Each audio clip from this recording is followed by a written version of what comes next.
हरे कृष्णा। राधे राधे दोस्तों, आज की वीडियो में सुनिए मार्गशीर्ष महात्म्य का चौथा अध्याय। पर उससे पहले मैं आपको भगवान श्री कृष्ण की लीला की एक बहुत ही अद्भुत कहानी सुनाती हूँ। भगवान श्री कृष्ण ने गोपियों के साथ बहुत सी लीलाएं की हैं। श्री कृष्ण गोपियों की मटकी फोड़ते और माखन चुराते और गोपियां भगवान श्री कृष्ण का उलाहना लेकर यशोदा मैया के पास जाती।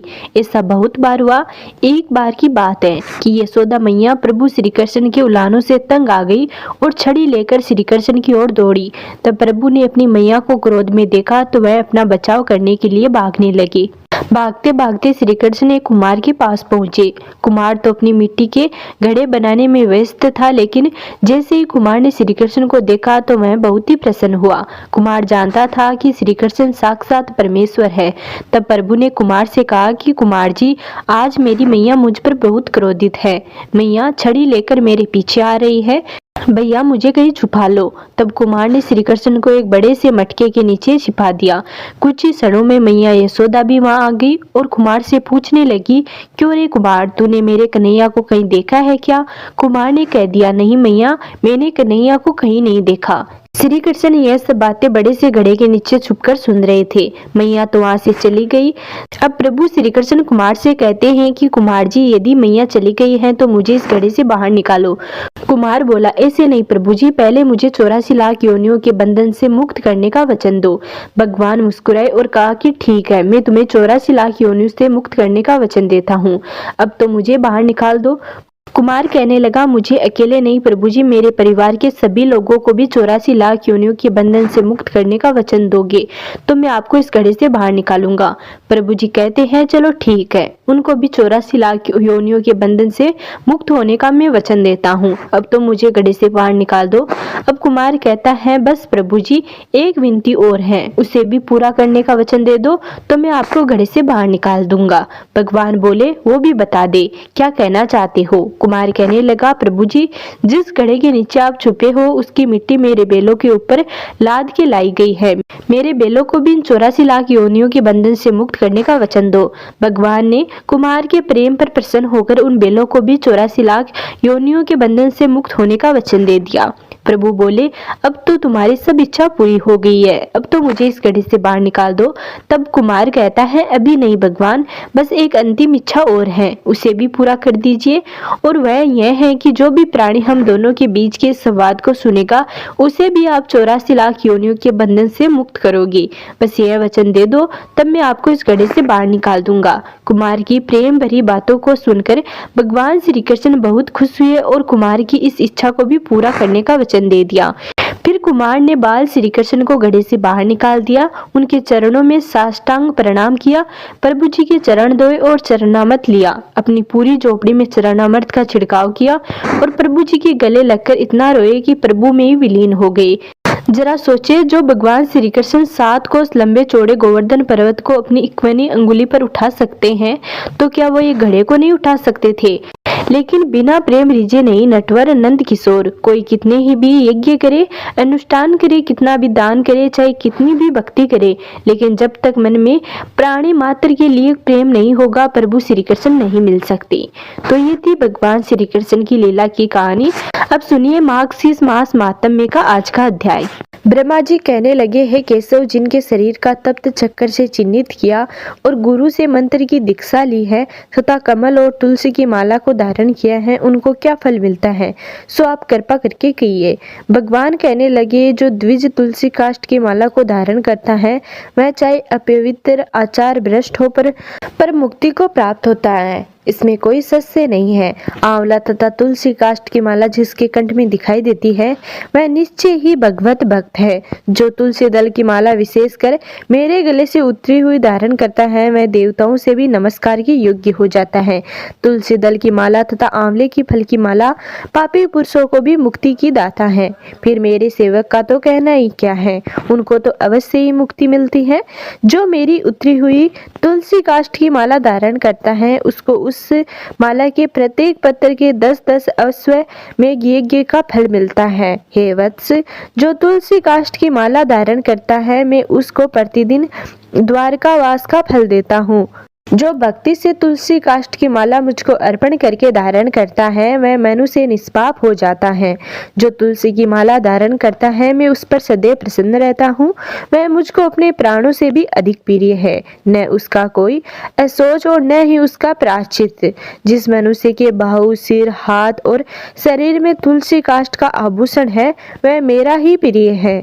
जो तुलसी काष्ठ की माला पहनकर पितरों के निमित्त तथा देवताओं के निमित्त दान आदि करता है उसको कोटि गुणा फल मिलता है। तुलसी काष्ठ की माला को देखकर यमराज के दूत ऐसे दूर भाग जाते हैं जैसे वायु के वेग से पत्र कहीं का कहीं चला जाता है। जिसके घर में तुलसी काष्ठ अथवा तुलसी पत्र सूखा या गीला किसी प्रकार का होता है उसमें इस कलयुग के समय में भी किसी प्रकार के पाप का संभव नहीं होता। जो तुलसी काष्ठ की माला पहनकर इस पृथ्वी पर भ्रमण करता है उसको दुष्स्वप्न, दुष्ट, निर्मित और शत्रु से भी भय नहीं होता। उसमें इस कलयुग के समय में भी किसी प्रकार के पाप का संभव नहीं होता। जो तुलसी काष्ठ की माला पहनकर इस पृथ्वी पर भ्रमण करता है उसको दुष्स्वप्न, दुष्ट, निर्मित और शत्रु से भी भय नहीं होता।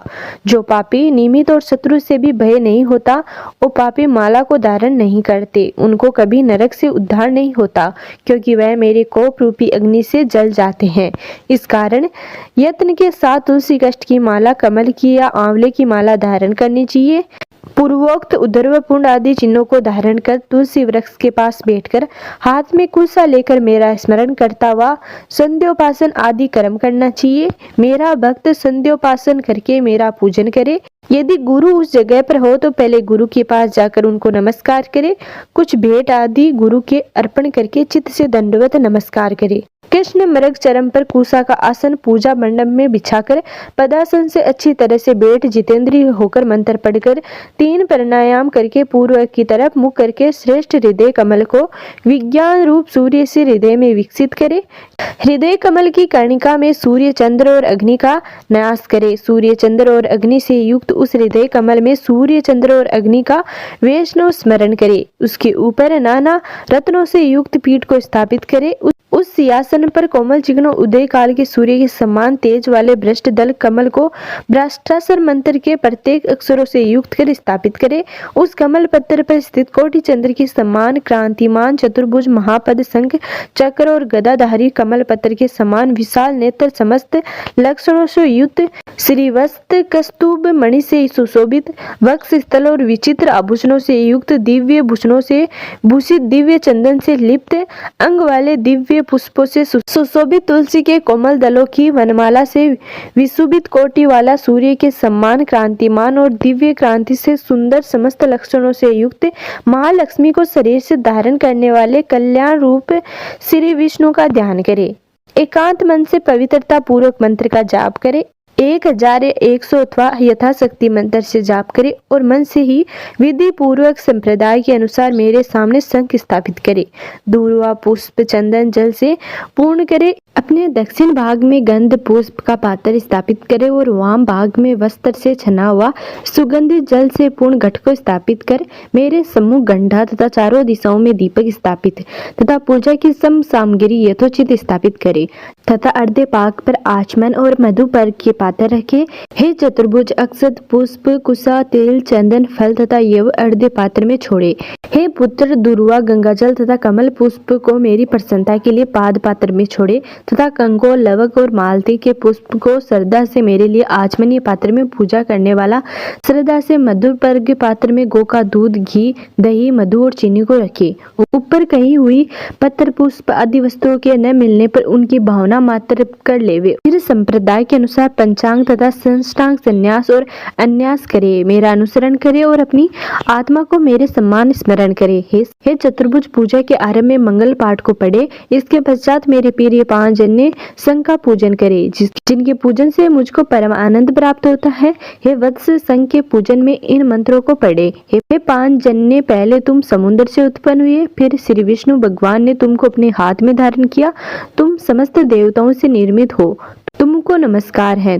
तुम्हारे नाद से देव शत्रुओं की स्त्रियों के गर्भ पाताल लोक में 1000 टुकड़े हो जाते हैं। आपको नमस्कार है। आपके नाद से मेघ तथा सुर और असुर भयभीत हो जाते हैं।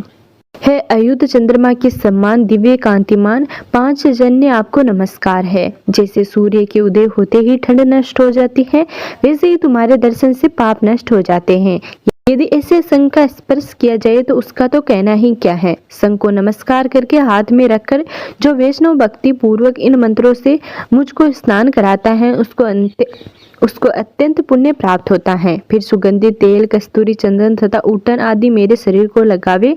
सुगंधित जल मंत्र पाठ पूर्वक मुझको स्नान कराकर अर्धेपाद, आचमनीय तथा मधुपग आदि मुझको अर्पण करे और यथाविधि दिव्य वस्त्र आभूषणों से अलंकृत कर पुष्पों से पीठ का पूजन करे और उस पर मेरी मूर्ति को स्थापित करे तथा श्रद्धा से मेरे लिए वस्त्र, अलंकार आदि अर्पण करे। खीर, मालपुए युक्त अनेक प्रकार के नैवेद्य अर्पण करे और कपूर युक्त तांबूल भक्ति से मेरे सामने रखे और सुगंधित फूल अर्पण करे। दशांग धूप तथा अष्टांग मनोहर दीपक निवेदन करे। प्रणाम करके आदर पूर्वक मेरी स्तुति करके सन्या पर शयन करा के मंगलादय निवेदन करे। तो ये था मार्क्सिस्ट महात्म्य का 4था अध्याय। अगले वीडियो में जानेंगे मार्क्सिस्ट महात्म्य के अगले अध्यायों के बारे में।